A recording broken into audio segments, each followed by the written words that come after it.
Earlier this year, the Northern Territory government approved gas exploration at the Beetaloo Basin. Supporters of the controversial practice of hydraulic fracking say it results in lower carbon emissions than other forms of extraction. But the science is not fully settled, and many groups in the Beetaloo Basin, including Indigenous traditional owners, want to pause the project. A short time ago, I spoke with Dr. Sophie. She's the federal member for Mackellar, and traditional owners from the NT, including Gaston and Joel Nuggett, who is a singer-songwriter musician now based in Alice Springs. Welcome to all of you. Thank you very much. Yeah, thanks for having us. Thank you. You've come to Canberra to speak to lawmakers. Dr. Scomps, what impact do you believe fracking is going to have on an area around the Beetaloo Basin? Well, listening to the traditional owners that have come down, they've come here for a reason because they feel like their voice hasn't been heard, but they tell us it'll be like their Duke and Gorge moment, that it'll be catastrophic, that within 10 years, if the fracking goes ahead and the water is taken out of the basin, then the area will be turned into a desert and won't be able to be recovered if that continues. What does the access to the water mean for your communities, Adam? We need the water because in our day-to-day life, obviously, and in our culture, we everything to do with the water. It's our lifeblood, more or less. We get our food off the rivers, off the swamps and stuff, all the billabongs. And Stuart, why did you come to Canberra? Well, I came to support this mob because I'm from Elliot, but I'm based in Alice Springs, and I'm also a Jingalum Wibra man from Elliot, and it's a very important message that these mob came down to send, and being part of it's very important. Adam, do you feel that the views of Indigenous traditional owners have been listened to? Is there any consultation that you're happy with? I don't believe that we've really been listened to, not much out there in Darwin. It seems like everything we try and put up just falls on deaf ears. Yes. But down here, it's a lot better. We feel like we're accomplishing something down here. I know that yesterday your group gave a briefing at Parliament House which used storytelling and song to deliver your message. I want to just hear some of your music now, Stuart, before we speak. 1 minute.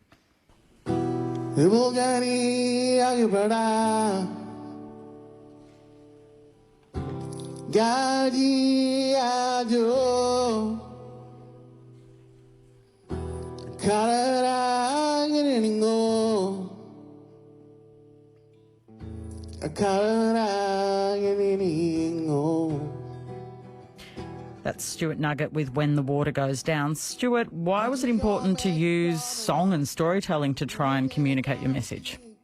Well, music it's a best way to reach out, and it's a way to reach out to everyone, and everyone listens to music. And being a musician myself, it's doing that was. And then doing that song was a very important message to send out to everyone, and how important it is for Aboriginal people in our country. Sophie, you've embraced this, and you are, hosting these traditional owners as part of the lobbying. Just explain what you're trying to achieve here.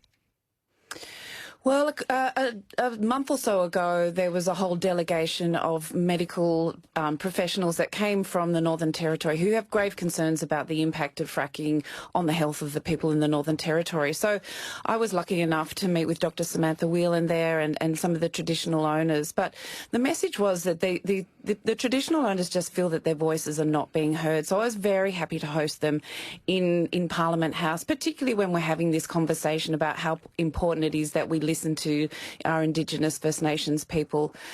And it's their opportunity. They felt that they weren't being heard in the Northern Territory, so they've come down here to try and be heard in Parliament House. And I would really hope, I know that they've got doing the rounds today, talking to a lot of different ministers, but I would really hope that the Environment Minister and the Resources Minister also welcome them to hear their message.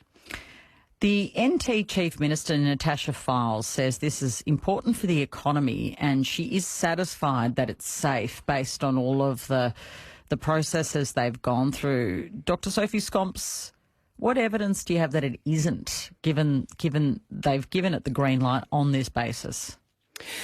One of the key problems is we know that our national environmental laws have utterly failed. We had the State of the Environment report that was handed down last year, in April last year, and the government knows and everyone knows that we need to strengthen our environmental laws.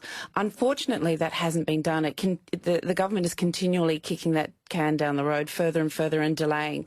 So coal mines and projects such as in the Beetaloo Basin are getting approved despite the fact that we have these weak environmental laws. So they need to change before we start approving projects like this.